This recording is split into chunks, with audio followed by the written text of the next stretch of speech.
دوهم ناشە هەریەکە ئەگەر هاتوو دادگایەکیش حکمی کوفری یەکێکی دا یەکێک لە خۆی لە عامەتی خەڵکەکە بڕوا تەنفیزیکە ئەوەش دیسان نابێت چکە بێ بە گەڕەلاوژەیەک هەر یەکێ لە عازدی خۆیەوە دەسەداتە خوێنی یەکێکی تروی کوژێ بەو سیفەتەی کە کافر بووە ئەمە نابێ ئەم گەڕەلاوژەیەش دیسان لە نێوانی مسلمانانە ڕوو بدە چونکە ئەگەر وابێ بەبێ ئەوەی لە ڕووی شەرعیەوە بە شێوەیەکی ڕاست و دروست و تەواو سەلمێنرابێ قازیەکی مؤهل و ئەهلی فتوا کە هەموو لایەنەکانی کوفر و تەکفیری جیا کردبنەوە محتەمل الدلالەکان و صریح الدلالەکانی ناسی بن ئەگەر کەسێکی وا ئەم حکمەی دەرنەکردبێ جارە بێت یا بوەستین ئەگەر ئەویش دەری کردبێ ئەبێ بزانین چێ ئەم حکمە تەنفیزەکە هەروەکو دەستوریە وڵاتانە وایە ئەگەر هاتوو یەکێک مخالەفەکەی کرد عامەتی خەڵکەکە حەقیان نییە بەسەرەوە ئەتوانن شکاتی لێ بکەن تۆ سیارەیەکت پێ لێ خوڕی لە ئیشارەتی سوورت دا و تێپەڕبووی یەکێک دەتوانێت تەلەفۆنکە بۆ مرور بۆ پۆلیس بۆ جێگایەک بۆ دایرەیەکی مەسئول بڵێ ڕقەمی ئەوەندە سیارە ڕقم ئەوەندە مخالف لێیدا بەڵام تەرەفەکەی مقابلە توانێت قسەکەی تۆ ڕەفز کاتەوە چونکەەوە بۆیە بێ بە کێشەیەکی یاسایی کە ئەبێت لەوێ بسەلمێنرێ ئایا تۆژە چی شایەتێکە بدەی ئایا کابرا ئەتوانێت ئەمە مادام هیچی لەسەر متەرەتیب نەبێتەوە بەس خۆی لە سوورەکەی داوە و تێپەڕ بوو ڕۆیشت بەڵام ئەگەر دەعمێک لەسەری ڕوویدا و خوێنێکی تیابوو سەقەتبوونێکی تیابوو ئەبێ بە کێشەیەکی دادگایی تۆژە و کاتە شاید حاڵێکی کە چوو شایەتێکەتدا دێنەوە قسەکەی تۆژ وەرەگرن ئەگەر عداوەتت لەگەڵ کابرانە بوو ئەگەر خزمی نەبووی ئەگەر والحاصل تەفسیلاتێک لەسەر ئەوەیە لە ڕووی شەرعیشەوە بە هەمان شێوە پێویستە جیهەتێک ئەنجا چۆن لە دەستورە لێرە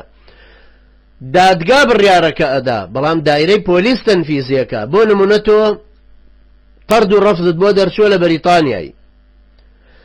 قازی وەختێک بڕیارەکەی داوە محامیت لەگەڵە دیفاعی لێ کردووی محامی دەوڵەتیش بەرامبەرتان وەستاوەتەوە دادگاش گوێی لە هەردوولاتان گرتووە و قازی و کاتوەکانی لە دەوروبەری گەیشتۆتە قەراری نهایی خۆی و توێتی ئەم کابرایە طرد و ڕەفزی بۆ هاتۆتە لە بەریتانیا و تەواو لە وڵات دەرکرێ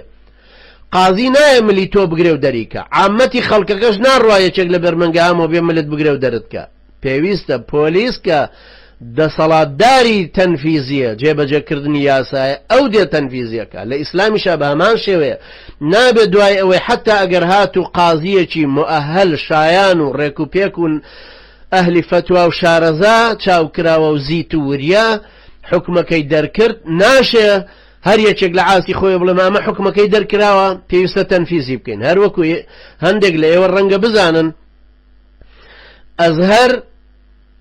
بڕیاری تەکفیری هەندێک کەسی داوە بۆ نمونە فواد زەکەریا بۆ نمونە نەسر ئەبوو زەید کە ئێستا لە هۆڵەندایە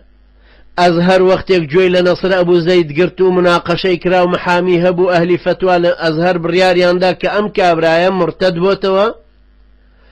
پێویستە ژنەکەی لێ بسەندرێتەوە ماڵ و سەرۆت و سامانی بخرێتە بەیتولمال میراتی لێ نەگیرێ و حکمەکەش پێویستە تەنفیز بکرێ ئەنجا چێ تەنفیزیەکە دەسەڵاتدارە بێت تەنفیزی بکە ئەو کاتە ئەمەش تەمان دوایی دێمە سەر تەفسیلی ئەمەش کە ئایا کابرا لە دارالکوفرە لە دارالئیسلامە چۆن تەنفیز دەکرێت چۆن ناکرێت ئەوە ئینشاڵڵا دێمە سەر تەفسیلەکەی لە شەوەیەکی ترە گەر زیندوومین بەڵام